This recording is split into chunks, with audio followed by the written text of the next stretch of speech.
अंदरूनी मामलात को भी हमने टेकअप करना है। मामला तो ज़रा अजीब किस्म का है, पिंकी कोकेनी का, लेकिन जब पाकिस्तान का साबिक वज़ीर आज़म असम्बली के फ्लोर पर खड़ा होकर वजाहतें देने लगे और पाकिस्तान की हुकूमत का वज़ीर कानून उसका दिफा करने लगे और मामला पिंकी कोकेनी का हो, तो इसको हमें अहमियत देने की ज़रूरत है। ज़रा ये रिपोर्ट देखिएगा ताकि आपको अंदाज़ा हो कि प्रोग्राम में अहम मामलात पर बात करने के बाद अंदरूनी मामलात पर जब हम आएंगे तो आप क्या देख रहे होंगे।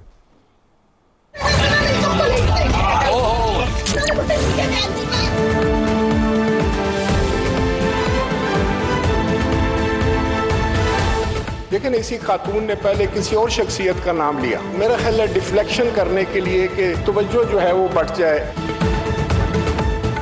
जब तक तहकीक मुकम्मल ना हो जाए उसके बारे में हर किस्म के तबसरे जो हैं कई शुरफा की पगड़ियाँ उछालने के मुतरादिफ है।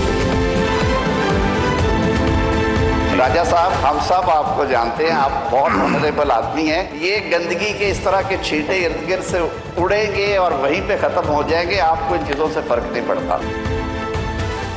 नाज़रीन, हम बात करते हैं पिंकी कोकेनी की।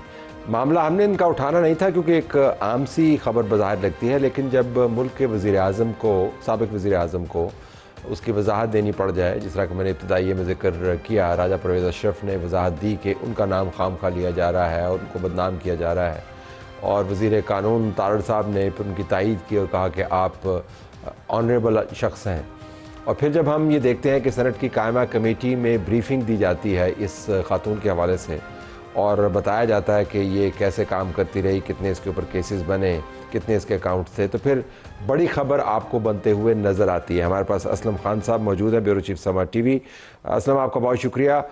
ये जो डेवलपमेंट है सेनेट कायमा कमेटी के अंदर जो ब्रीफिंग है जिसके अंदर राजा परवेज़ अशरफ का नाम लिया गया, जिसकी तरदीद उन्होंने की, आपको क्या लगता है कि ये मीडिया इस खबर को उछाल रहा है, सियासी हल्के इस खबर को उछाल रहे हैं? अब तो ढाबे की गुफ्तगू ये भी है कि ये बहुत सारे सियासी जो लोग हैं जो इज़्तिराब में मुब्तला हैं या बात नहीं मान रहे, उनको राह रास्त पे लाने के लिए ये काम किया जा रहा है। सो आपका तज्जिया क्या है, क्योंकि आप तो रिपोर्टिंग कर रहे हैं इसके ऊपर मुसलसल? देखिए, कुछ चीज़ें इस तरह की हैं कि जब एक बात की जाए, आईजी सिंध जावेद आलम भुट्टो गुज़िश्ता रोज़ ये बात कह चुके हैं कि इसमें 860 लोगों के नंबर उसके मोबाइल फ़ोन से मिले जब उसका फॉरेंसिक कराया गया है, और उसमें मोतबर लोगों के नाम भी हैं। अब अगर एक ड्रग डीलर के मोबाइल फ़ोन से लोगों के नंबर मिलेंगे, हो सकता है कि कॉन्टैक्ट नंबर उसने हासिल क्यों, कभी किसी पार्टी में कोई मुलाकात, किसी जगह पर मुलाकात हो गई हो, किसी तरह नंबर ले लिया हो, लेकिन बहरहाल वो जब नंबर सामने आए तो उसकी तफ्तीश बनती है। इसी तरह एडिशनल आईजी कराची, उन्होंने भी आज यहाँ पर बात की, जब कौमी असम्बली की कायमा कमेटी पर दाखिला का इजलास हुआ था, उसमें भी बड़ी तफसीली ब्रीफिंग दी गई।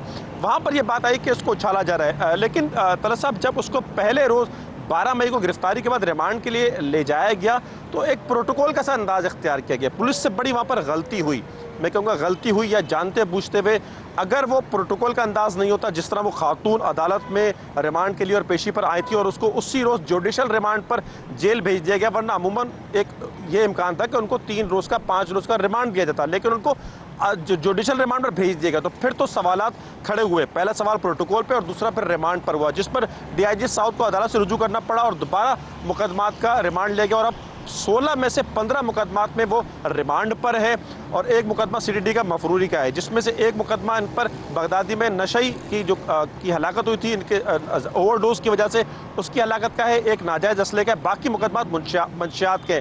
और एक आप ये देखें कि बार बार गिरफ्तार भी हो फिर छूट भी जाएं। 4 मुकदमात लाहौर के भी हैं। 2022 के एक मुकदमे में इसके भाई पर साबित हो गया और उसमें तफ्तीश में उसने तस्लीम किया कि अनमोल और पिंकी का वो ड्रग डीलर है, वो फ़रोख्त करता है, लेकिन उसके बावजूद वो पकड़ी नहीं जाती। अगर वो पकड़ी गई तो फौरी वो छूट गई। आज भी जो तफ्तीश हुई, SIU की एक टीम ने तफ्तीश की तो उसने डिस्ट्रिक्ट साउथ के 12 ऐसे एहलकारों की निशानदेही की जो उससे रकम बटोरते रहे। इसके अलावा CTD के बारे में भी कहा गया कि वहाँ से भी कुछ एहलकार जिनके दो नाम सामने आए, जिनसे तफ्तीश की गई है कि क्या वो उससे पैसे लेते रहे, कफ़ील अवान और अली कुरैशी का, तो उनकी भी तफ्तीश की जा रही है। फिर बेनामी अकाउंट, लेकिन असलम का कलामी ये कोई अगरचे परेशानी की बात है, असलम अगरचे परेशानी की बात है, लेकिन इसमें अचंभे की बात नहीं है कि इस किस्म के लोगों के लोअर लेवल के ऊपर पुलिस के साथ या इंटेलिजेंस के लोगों के साथ उनके राब्ते हों और सिर्फ यहीं पर नहीं होता, दुनिया के बड़े बड़े जिनको हम मुहज़्ज़म ममालिक कहते हैं वहाँ पर भी ये लोअर एंड के ऊपर ये होता है, ड्रग डीलर्स का बिलखसूस। लेकिन जो परेशानी की बात है कि जब मुल्क के एक्स प्राइम मिनिस्टर का नाम लिया जा रहा हो, फिर उसको वजाहतें करनी पड़ रही हों और फिर और सियासतदानों के नाम भी आ रहे हों, तो फिर ये सिर्फ लोअर एंड पुलिस वालों का मामला तो नहीं रह जाता। ये तो फिर सियासी तौर पर अगर वाक़तन नाम की फहरिस्त सामने आ जाती है, एक भौचाल भी बन सकता है।